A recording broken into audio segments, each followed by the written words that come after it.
a sight for my soul.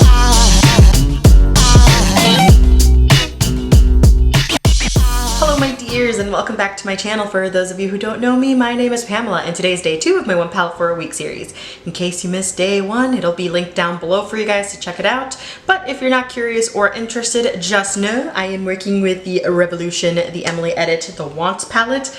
And man, I gotta say, this palette, like, it just can never let me down. Like, it's so crazy. So for today's look, I obviously wanted to use every single green shade in this palette because one thing I noticed about this palette today was that all of the colors that sort of correspond with one another, such as like the purples and the burgundies and the greens, all sort of just pair really, really well together. Like, I haven't had a color combination, you know, yet where I was like, ugh, why does that look like that? So that's why I was able to use all 3 of the green shades in this palette and just make it work. And what gets me is how blended, like, everything looks. Like, it's so seamless and so blended, considering I used a very, very deep like green like shade. And I will be honest, I struggled with corduroy today, but I don't think it was because of the actual shadow. I feel like it was my brush that I chose, because I'll show you real quick that I used 2 different brushes to pick up this color corduroy today. I used this Makeup Geek small crease brush, and then I used like a BH Cosmetics number 11 brush, which is one of those little tiny like flat brushes. And I really just want to show you like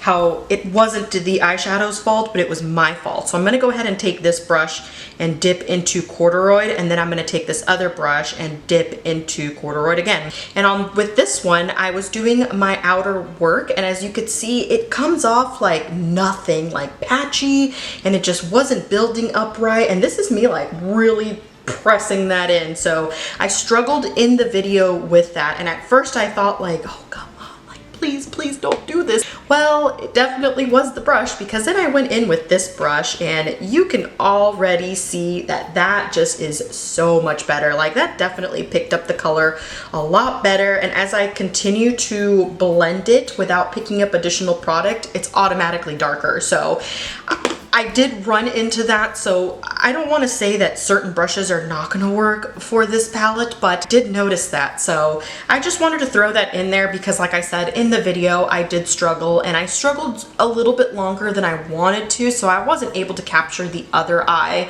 on camera, because by the time I was finished with the one eye, I was really, really tired, and my back like sort of started hurting because I'm old and yeah. So I sort of like just showed you how I did one eye, and then I went on to, you know, the rest of the look. And in the end, I feel like everything looks opaque and blended and just beautiful and true to color. So overall, not upset. Like I said, this look is just stunning, and I want to share it with you guys. So no more babbling, and let's just get right into it. Yes. Okay, so I've already primed and set my eyelids, so I'm just going to start with Midwest, and I'm going to stick this into my crease using this Shop Miss A AOA Studio Paw Set brush. It's just like a fluffy brush basically, and I'm just going to put this in the crease as I stated, and it doesn't have to look perfect or neat. Now I'm going to go into Hobby, and I'm basically going to be using the same brush. I just like to add a little bit of Hobby sometimes to any sort of look. Honestly, I think adding a little bit of a cool tone to anything warm always looks kind of nice and very well blended. Now I'm going to start in with corduroy, and like I said in my intro, I started this with a Makeup Geek small crease brush, and I packed it on, and now that I'm like editing and looking at it, it doesn't look that like sheer or that like patchy or anything like that. It just took me a while to build it up, and I've sped up the clip, but I didn't cut it just so that you could see how long it actually took me to build this color up. I dipped my brush into it quite a few times. I don't really know how many, but I really just wanted to make sure that that green was super duper dark.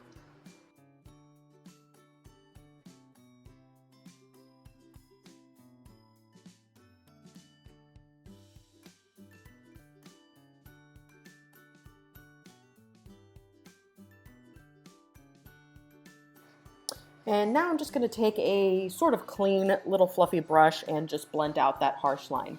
By the way, if you could hear my kid's iPad, I'm sorry. I'm a mom. Now I'm going to go into Side Hustle, and I tried applying this with one of these Real Techniques Instapop brush, and I tried dry first, but I didn't quite like that.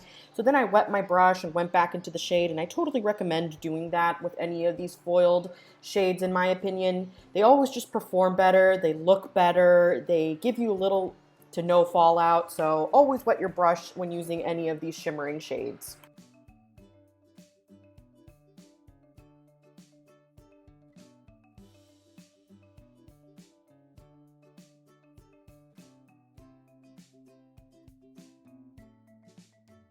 Now I'm going to take Grateful, and I'm going to use the same brush. I also sprayed my brush with a little bit of my setting spray just to make sure it was going to be nice and bright.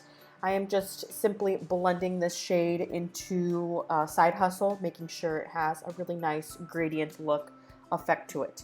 I took my time with this, and I built it very, very slowly but surely.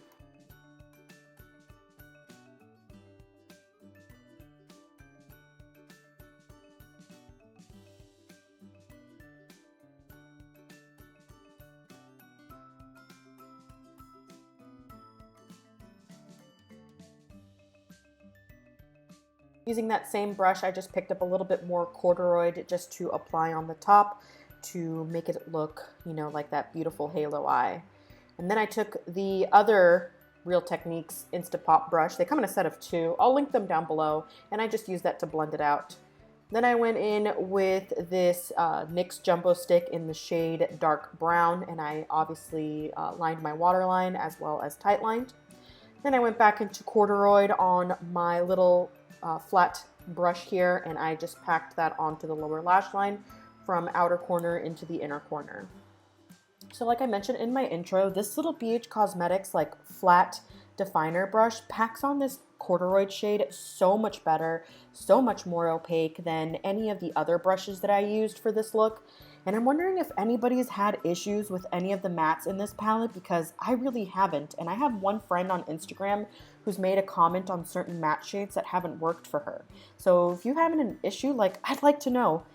Now I'm going to go into Midwest, same Makeup Geek little brush, and I'm just going to take that and run it on the lower lash line, just buffing this out, making this nice and smoky.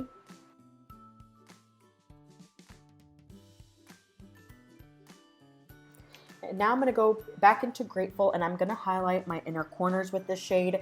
Here's another example as to how using a different brush packs on a certain color so much better. I used this little tiny like dome-shaped brush, and it just really intensified that shade, made it look nice and opaque. And then last but not least, of course, I'm just going to go in with a ton of mascara.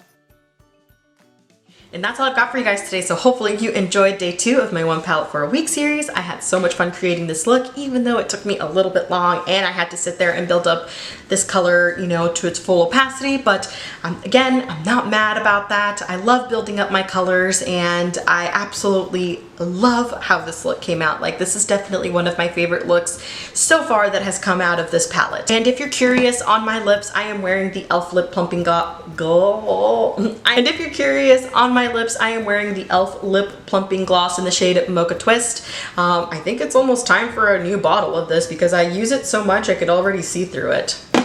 It really is a nice gloss. I mean, it looks beautiful on the lips if you ask me. So, yeah. If you like this video and you're still super excited about One Palette for a Week series, please don't forget to give this video a thumbs up, subscribe to my channel, and spread my love for makeup, and I will see you guys tomorrow. Bye-bye.